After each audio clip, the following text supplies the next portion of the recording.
Our next speaker is currently a senior producer at 11-Bit Studios. He's responsible for internal development, including Frostpunk and This War of Mine. He began his game dev career in CI Games, where his main duty was managing all kind of outsourced during development of Lords of the Fallen. Please welcome to the stage Mr. Błażej Żywiczyński from 11-Bit Studios. Warm welcome.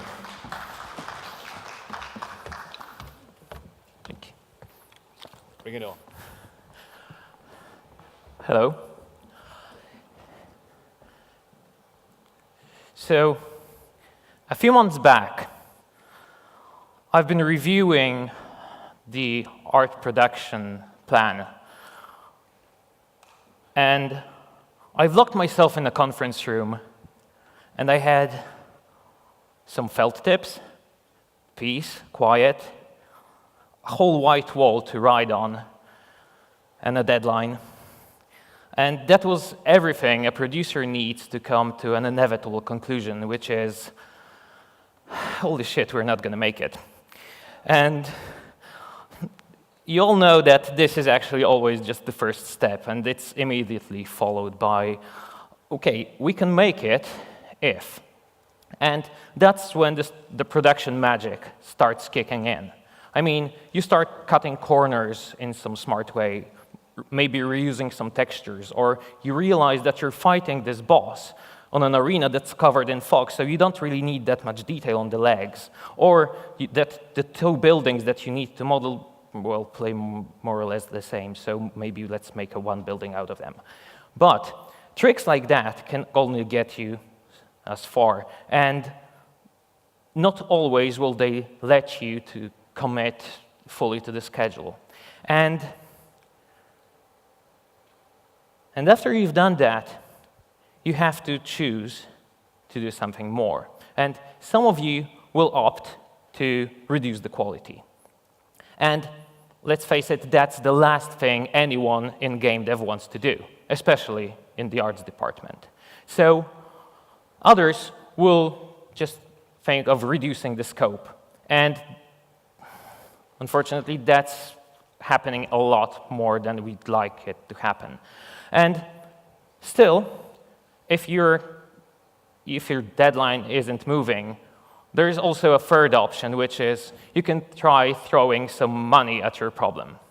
And I'm a lucky guy, because in the two biggest projects I've been managing, after we've optimized everything and we selected the perfect bang for buck combination, increasing the budget was the go-to solution. And it just happened to work in two very different ways. So in Lords of the Fallen, we've outsourced a crazy amount of assets. And right now, in Frostpunk, we're going into a completely opposite direction, which is increasing the size of our in-house team.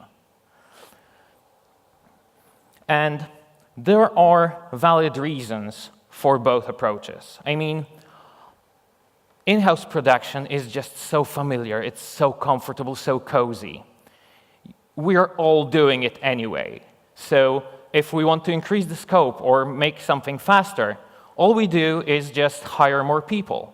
And we already know the legal side of it, so we don't need help of lawyers with every single contract.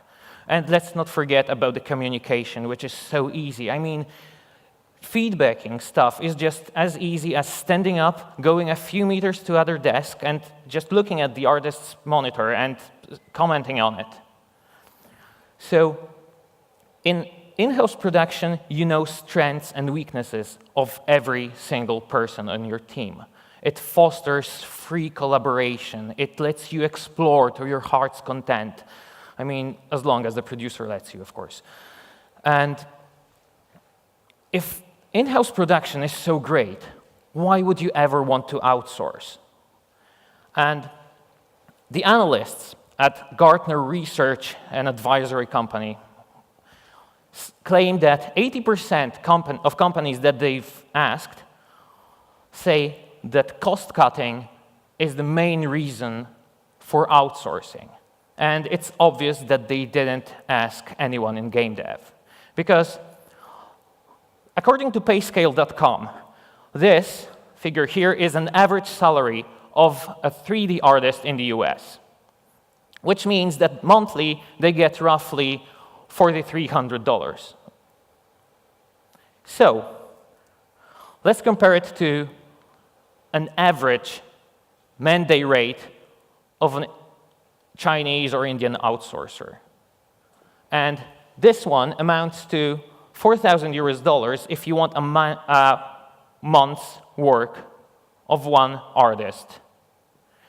As you can see, these figures are very comparable. And I mean, you can crunch some numbers further. I mean, yes, you will need to provide hardware and software in your in-house team, and there will be cost of recruitment. But also, biggest outsourcing companies right now up their man-day rate up to even 250 or even more for the best artists. So I would never say that cost-cutting is the reason to outsource in game dev. So still, why do we outsource so much? And if someone has ever tried to recruit a senior artist, already knows the answer. Recruiting skilled, experienced people is really hard. It's a pain in the ass. It takes a lot of time, and you might very soon learn that you'll have to settle for someone less experienced than you would like to have, or you might have to pay way more than you've anticipated. And let's not forget about the elephant in the room. I mean, if by the end of the project you somehow manage to recruit the whole art team that you wanted, will your next project need all those artists right away? Or will you be left with an army of artists just warming the bench? So these are the core problems solved by outsourcing. You get a decent amount of artists in a reasonable time, and you aren't married to them. So these are the reasons why a lot of companies might consider outsourcing. And they often forget that it's not as easy as just, buying something on eBay. It's not you just order something and you receive it after, shipment period. Your experience with your outsourcing partners will, of course, depend on their skills and quality, but also a lot on how your studio itself is set up. So I've put together 5 basic questions you have to ask yourselves before you even start thinking about outsource. And let's get to the first one right away. So, do you know what you want? This is like the most basic question you need to ask yourselves. And fortunately, this is quite straightforward, because experiments are going to cost you. And when you are experimenting in-house, experiments have their cost in man-days. And yes, man-days can be easily translated into money, but we are quite stubborn and we don't want to make this association. So we just think, okay, it will create one small delay, but the asset will be prettier, right? In outsource, every experiment has its price tag. So let's say that you've ordered a character model, and you've already accepted the high poly version, and the outsourcer is already texturing, but you forgot, okay, you want this creature to have a third leg. And okay, the outsourcer is cool with that, but he immediately tells you that it will cost you another $1,000, and it will create 5 days delay. And this price tag is a difference in experimenting in outsource. And the most obvious solution to that would seem to be not outsourcing in pre-production. I mean, in pre-production, you don't always know what you want, because it's not as easy as it sounds in game dev. But we tend to forget one thing. Pre-production is not only for figuring out your game design or your art style. It's also for setting up your production pipeline. And if you know early on in pre-production that you will need to outsource some stuff, start talking to some companies. Do the art tests.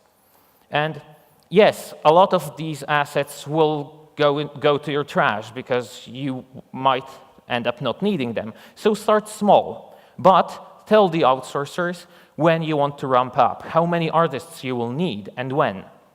This way, when you roll into production, you'll already have a team of skilled artists waiting for you somewhere on the other side of the globe that are already tested and that you can already trust. Yeah, so random tip time. Someone wants to say stop? Okay, pay only for successful art tests. There is a debate whether the artist should be free or paid. And for me, the only reasonable and fair solution would be pay on success. Because if the asset is what you wanted, you should pay for it. And if you want to use it in the game, you have to pay for it for legal reasons anyway. But if after a month or two of art test, you still aren't happy with the result, and the asset is nowhere near the stage you could use it, you've already wasted so much time on feedbacking this outsourcer that, well, frankly, overestimated their abilities. So I see no reason why you should pay money on top of that. And some outsourcers will insist on having a paid art test, and in my experience, it happens for one of two reasons. First, they are not really skilled, and they are fishing for a job. They know that they might fail. If they don't, I mean, they will be super happy. But if they do, they will still get paid and keep themselves afloat for a few months more. The second option is the outsourcer is great. I mean, they're really skilled. But they already have a ton of work. And your project isn't really that attractive to them. I mean, they can pass. And you don't want to be the third or second priority to your outsourcer, so you can pass as well. Wait a second, sip of water. So, second question is not as easy as the first one, because often we know what we want. We don't exactly know how we want it done, and we're figuring it out on the way. And we're going into outsource. What's the result? The cape of your character that you've ordered and has been done according to specifications is nowhere near working with your cloth physics. And the armor that looked so great now clips in every possible place when it starts animating. And if that was done according to your specifications, you still have to pay like $4,000 for your model. And you will have to rework it either way. So, yeah, that was supposed to be the previous slide. So, what you want to do here is, during your in-house production, your concepts can be a little bit blurry. I mean, they don't need to be that great. They need to show general detail, but some areas can be left, a little bit blurry. Because when your in-house artist is taking it into 3D, the concept artist is right next to him, so he can help with any impossible geometry that might occur, or just work together towards a solution. And with the outsourcers, what you want is to be able to say, do it exactly as on the concept. And to do that, to have the power to say that, you need to have a great concept. So your concept artists will have to spend a little bit more time on the concepting stage, but then you will be able to show better what you're expecting. And on top of that, your 3D lead and animator should put together a briefing what the asset requirements really are. What's the polygon budget? I mean, how many textures to use and what size they should be, and which rig should the character fit. All these things are very important to give to the outsourcer together with a good concept. Which brings us to tip number 2, which will be benchmark. Okay, so I cannot stress it enough. It's very important to really show the outsourcer what you expect. And the trick I've been using for a few years now is having the artists paste the benchmark next to the asset they are producing, or to put the asset into the engine next to the benchmark asset. This way, even before you start feedbacking on it, your artist can already assess himself or herself how does it compare to the benchmark object, and sometimes it just won't go your way. He will spend another day refining it, and you're saving a lot of time this way, and a lot of frustration. Question number 3, who is going to manage your outsource?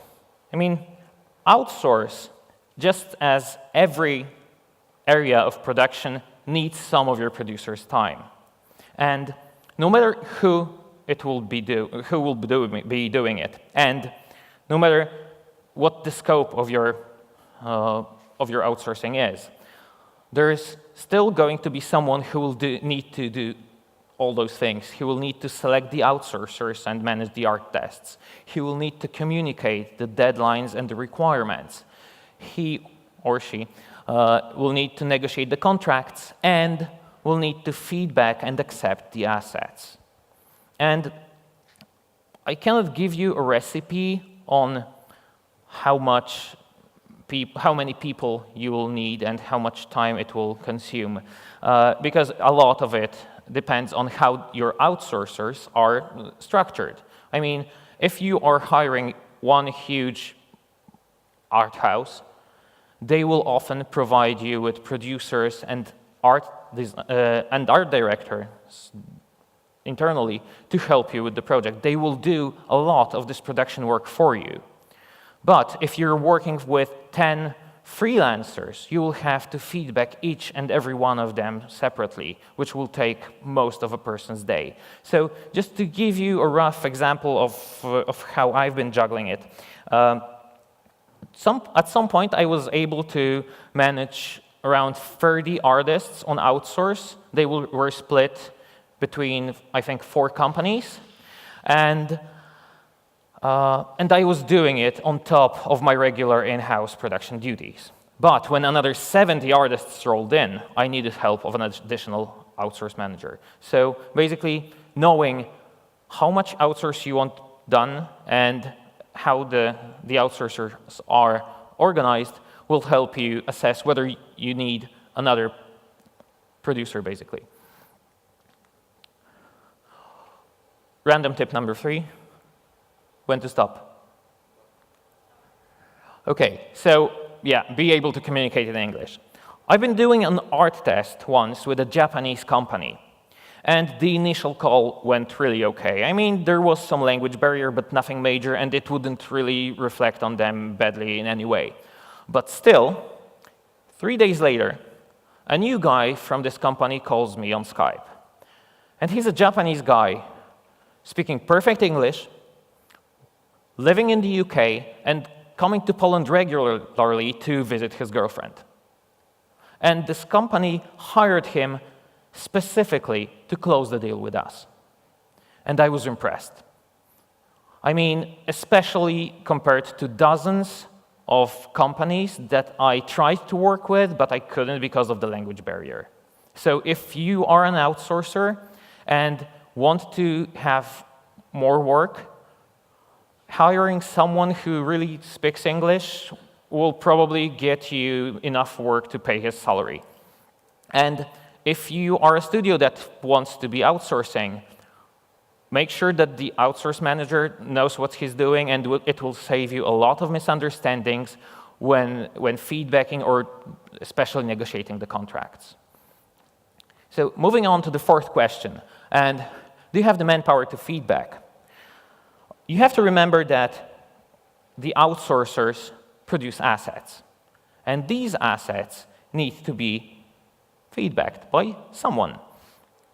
And in case of a little bit more complex assets, it can be as many as, 30, 40 rounds of feedback throughout every stage. And if you have 20 artists working on outsource, that's at least 20 assets being produced at once, and all of them are going to need feedback, some of them daily. And that's a lot of feedback, and you have to plan for it. So a question arises, who should feedback the outsourcers? And the in-house solution is always, the classic solution is the art lead or art director. And that's one way to do it, of course, but you have to remember about two things. First, these guys are probably in a lot of meetings, and that means the outsourcers will have to wait a long time for their feedback, and you don't want to have these kinds of delays. And the second thing is that you don't want your art director to feedback every single detail, because he will really quickly lose the sight of the bigger picture, and that's what he's for. So what worked for me is that the concept artists who did the concepts were feedbacking the concept fidelity of the models on a daily basis. Yes, it took some time of their schedules, and every day, an hour or an hour and a half, they were just feedbacking stuff instead of drawing.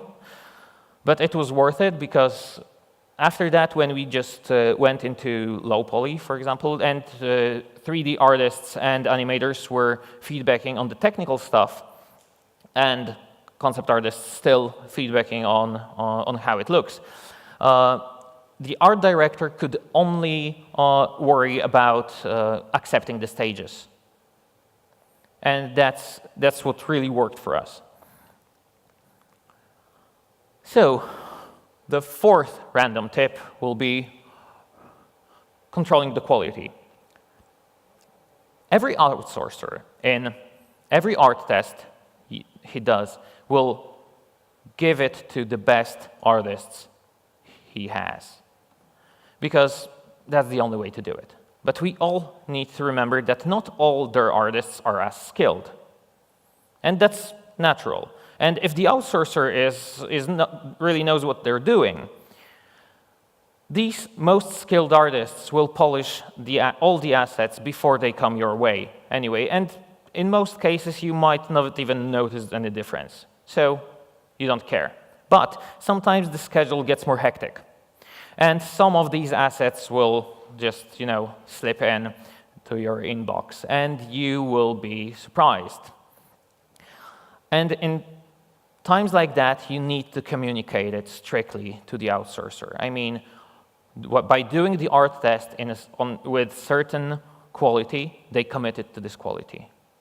So demand this quality from the outsourcer. And if you're the outsourcer and think that somehow the company you're working with won't know this, then know that even if they don't comment on it and they accept the assets, they will take it into consideration when they think about hiring you for a longer term or ordering more assets from you.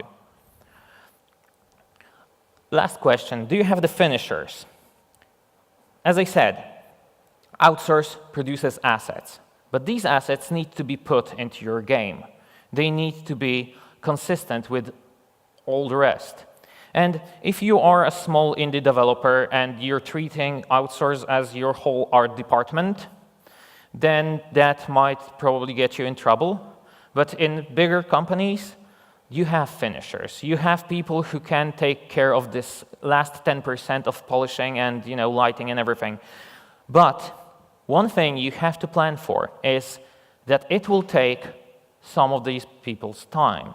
And in many cases, if you are outsourcing a lot of stuff, these people can end up just doing that, just implementing stuff into the engine. So if in your production plan you you'd somehow expect them to produce assets head-to-head with the outsourced artists. That's just not going to happen. Yeah, finisher. And random tip number 5 will be,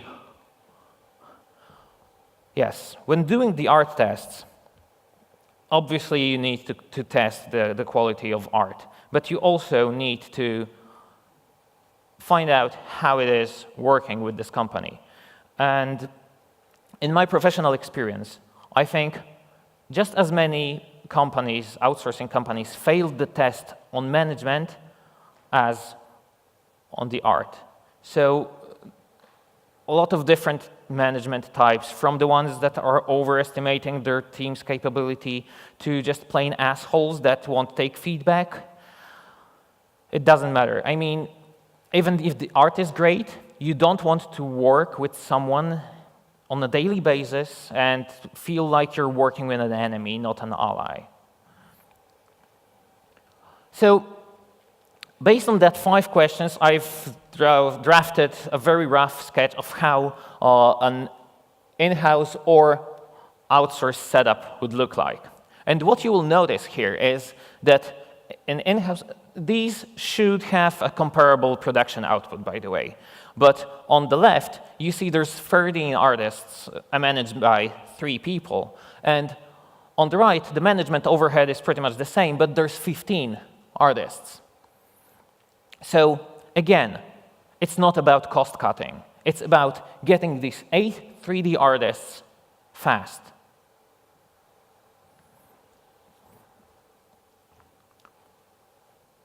I think it's the last random tip. Yeah. Stocking up on juniors will bite you in the ass. Because if you're an outsourcing company and you think that hiring more juniors will let you take on more work, that's not true. I mean, your partners will see the decline in quality.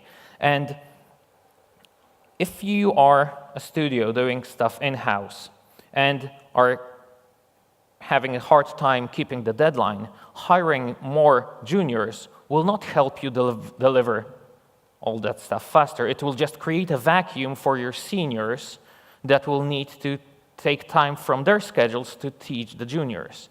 And don't get me wrong, hiring juniors is great, and as a part of a long-term strategy of growing your company, that's how we do it. But if you hire extensive amounts of juniors just to finish your project, that's probably an indication that it's not the team that's too small, it's the project that's too big for you. And some of you might wonder how freelance fits into all this. And it's kind of in the middle because it has all the micromanagement of in-house together with all the communication problems from the outsource. So basically, you could say that it has the worst of 2 worlds, but that's not exactly always the case. But there are some situations when you would like to go into freelancers, not exactly the biggest companies. First reason would be quite easy. You're a small indie company, and your whole outsourcing needs is basically hiring 1 or 2 artists to work part-time for a few months. Then it makes no sense to just pay any management overhead for a bigger company. Second reason would be if you know a really skilled artist, person, that will do an amazing job on some one-man task, like sky domes or a set of illustrations or backgrounds. That works really well. And the third one is when you have no other choice. I mean, for example, let's go with the animators because they're non-existent. Like, you need more animation power and you have really hard time hiring an animator, and the only one who can give you an acceptable quality is only willing to work on freelance. So that's when you pretty much have to do it. But other than that, in bigger scale productions, I'd highly advise you to go with outsourcing company, I mean, you will have to pay an overhead, the management overhead, that's true, but that means that you won't have to micromanage it all by yourself. And wrapping it up slowly, as you can see, one does not simply outsource. As I said, it's not Amazon. You don't order stuff, it doesn't just come to you and you have it and you're happy. And you might have trouble setting up for the outsource. You might not have the capacity at your studio to do that, and you might not be willing to. And also, if you have the capacity, even if you do, you might still end up wanting to do things in-house, like we are doing in Frostpunk. Because still, the joy of in-house collaboration, how it fosters this collaboration, how I've talked about it before, how it lets you control all of stuff. But also, there are two more reasons why you might like to stick to in-house production. First is, if you are outsourcing, that means directly that you are trying to make a game that your studio alone could not lift. Your studio alone could not do it. So, in a way, it means that you are losing some of your independence as a studio. And you never have full control over what's happening at the outsourcer. They might lose some artists due to some management quarrel. The management can change as well. And sometimes you might end up not being the highest priority to these outsourcers. I'm not saying it happens a lot, but if it does, you are left with just delays that you could have never foreseen. And the second reason, delays. And the second reason is you've been doing a project for 2 years. And during those 2 years, you've accumulated knowledge and experience. And the feedback, the constant feedback you've been given to the artists helped them grow. Juniors became regulars, regulars became seniors. And you want it to happen in your company. You want your artists to gain all that experience and skill, not some artists on another continent that you've never even seen.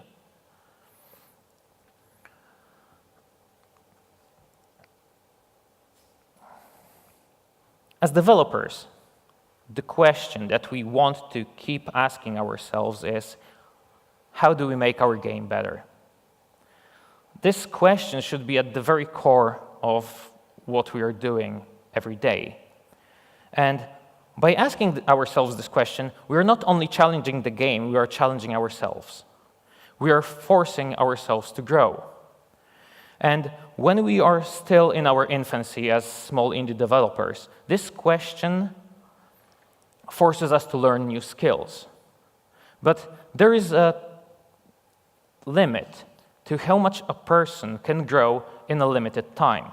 So it's only natural to expand, to reach out for help, to hire more people, to search for the skills that we ourselves don't have.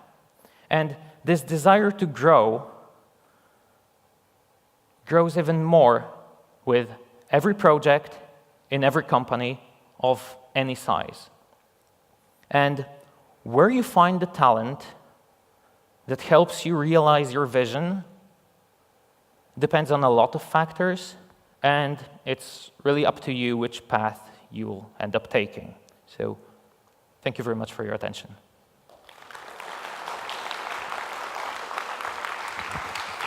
Thank you very much. If there are any questions, just raise your hand. Hello, and thank you for the talk. I've got a question. You use outsource yourself. What type of finisher did you use? Were you aware that you needed them? And who did you use to finish the art if it was needed in the project that you had? We've been outsourcing on Lords of the Fallen, and since more or less 90% of the art was done in the outsource, it ended up really being all the in-house artists, character artists and the environment artists, being the ones putting it into the engine. And there's this rough number that the outsourcer can only give you like 80 or 90% of the model, because there's always some stuff that you forget to tell them, or some stuff that's so easily tweakable that it doesn't really make any sense to feedback the outsourcer, because you will do it in-house much faster than just go with another round of feedback.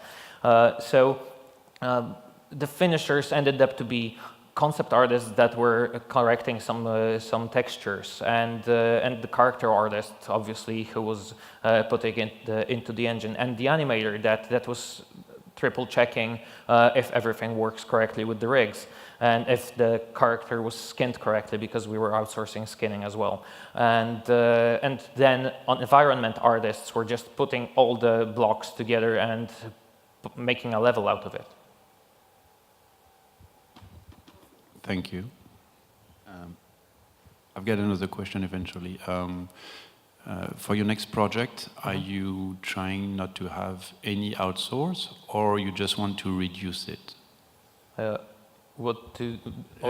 mean, in terms of outsourcing, do you try to go, because you said it was around 90% of the production, Yeah. Are you going to go for 70%, 50%, or you just... Right now I'm in a different company that's set up differently, and our outsourcing needs are just smaller, basically, and right now it's somewhere around 0%.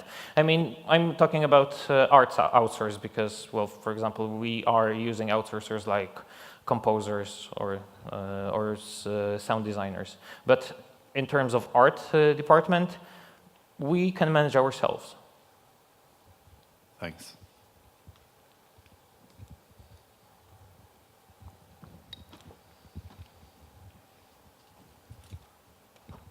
Hi. Hi. Thanks for the great speech. Thank you.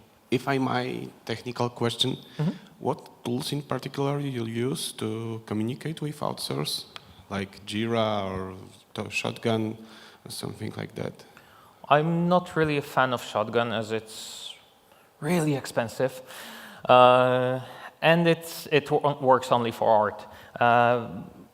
We thought about setting up Jira for outsourcers, and we sometimes did that for freelancers, but we ended up using various tools depending on the outsourcer. For example, some of the outsourcers had internal forums where they just pasted images and we commented on them, like, you know, on a standard forum. With a lot of outsourcers, it was just email and Skype.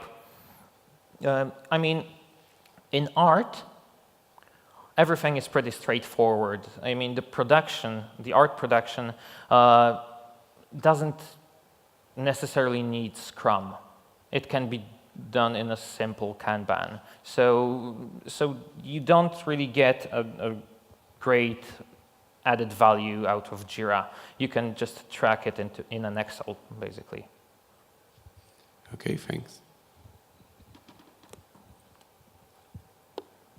Okay, do we have more questions?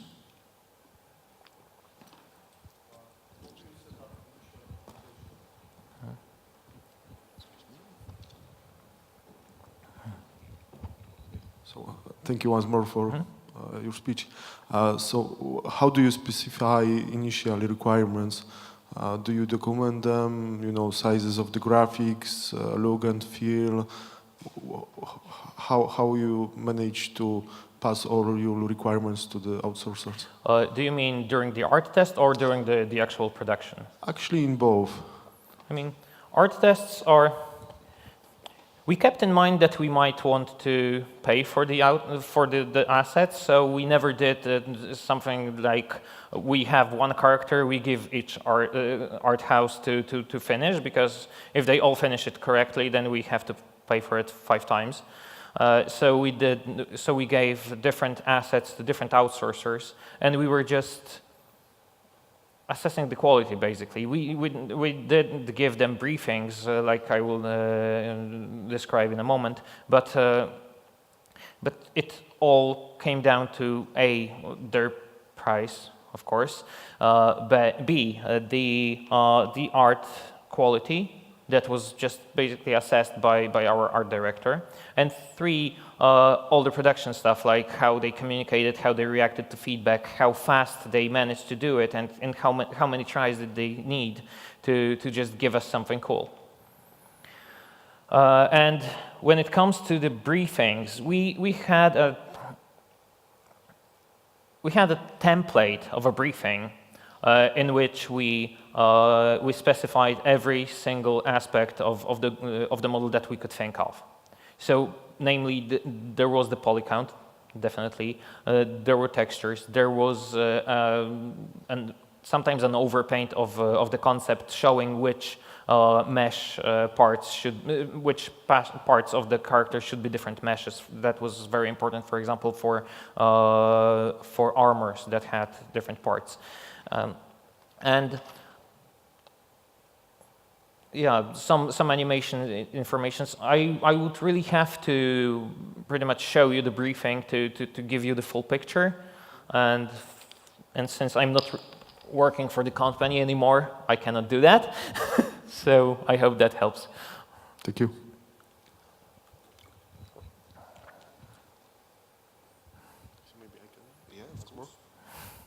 So, which regions do you recommend to hire outsourcers?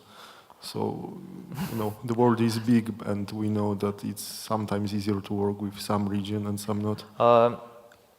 For one reason, I would recommend Asia. For Europeans, when we wake up, they already wait for us with assets, because that's a whole workday behind them. So you get to work, you get the assets until, like, I don't know, 11 a.m. You spend 2 hours feedbacking those and send the feedback back to them, which means next morning when they get to work, they already have feedback waiting for them. So you are not wasting any time. If you go the other way around, we've been using an outsourcer in the US, which was a great experience in general art-wise, but the time difference works to your disadvantage, because you have to stay a little bit longer to have a Skype call with them, because they're just waking up. And the feedbacking process, if you want them to have it very soon, you'll have to stay even longer. So it's exhausting in the longer run.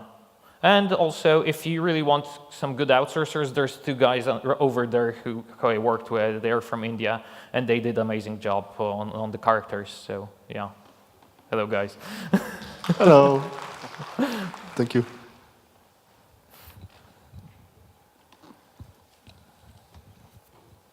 Do you have more questions?